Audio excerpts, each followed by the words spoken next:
Mua nhá. Bạn muốn mua tủ lạnh đến Điện Bãi Xanh. Bạn muốn mua xe tăng đến Điện Bãi Xanh. Bạn muốn mua xe nhớ đến Điện Bãi Xanh. Bạn muốn mua anh kính chụp đây nè, cùng đến Điện Bãi Xanh. Bạn muốn mua nón bảo hiểm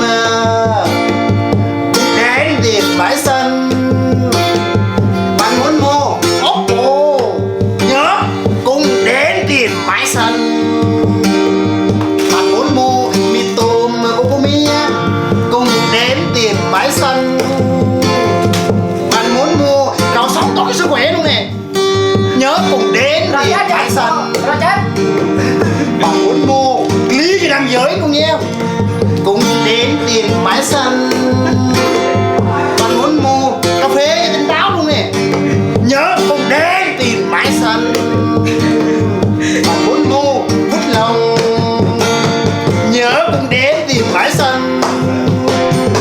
Bạn muốn mua lướt chải tóc luôn nè cho nó đẹp, nhớ cùng đến Điện Bãi Xanh. Bạn muốn mua kem đánh răng nhớ đến Điện Bãi Xanh. Bạn muốn mua cuộn xì nhớ cùng đến Điện Bãi Xanh. Bạn muốn mua áo ba lỗ nhớ cùng đến Điện Bãi Xanh. Bạn muốn mua cục sạc Mobi nha, nhớ cùng đến Điện Bãi Xanh.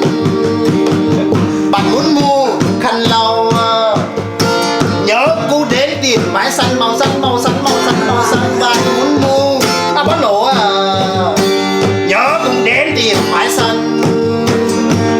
Bạn muốn mua bóng điện cho nó sáng nè, nhớ cùng đến Điện Bãi Xanh. Bạn muốn mua cái cặp để vui nhớ cùng đến Điện Bãi Xanh. Bạn muốn mua keo cắt tóc này cùng nhớ đến Điện Bãi Xanh. Bạn muốn mua điện thoại Nokia này Nokia nhớ cùng đến Điện Bãi Xanh. Bạn muốn mua giấy viết nhớ cùng đến Điện Bãi Xanh. Bạn muốn mua mic hát karaoke luôn nè, nhớ đến Điện Bãi Xanh. Bạn muốn mua con bò nhớ đến Điện Bãi Xanh. Bạn muốn mua con chó nhớ cũng đến Điện Bãi Xanh. Bạn muốn mua máu về nhớ đến Điện Bãi Xanh. Bạn muốn mua thấy cái đẹp mặt quái nhớ vô Điện Bãi Xanh.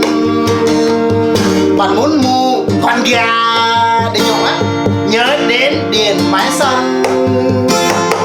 Bạn muốn mua con mèo ngủ chung luôn, nhớ đến Điện Bãi Xanh. Còn bạn muốn mua con chim nhớ đến Điện Bãi Xanh. Bạn muốn mua con cù nhớ cũng đến Điện Bãi Xanh. Bạn muốn mua con bướm nhớ đến Điện Bãi Xanh. Nhiều lắm bà con. Bạn muốn mua con voi nhớ cũng đến Điện Bãi Xanh. Bạn muốn mua đầu gối này đừng ngủ cho nó nhớ đến Điện Bãi Xanh. Bạn muốn mua chiếc giường nè để lấy giọt ngủ cho chú cho em nhớ cũng đến Điện Bãi Xanh. Bạn muốn mua Patala nhớ cũng đến Điện Bãi Xanh. Bạn muốn mua trai đẹp nhớ cũng đến Điện Bãi Xanh.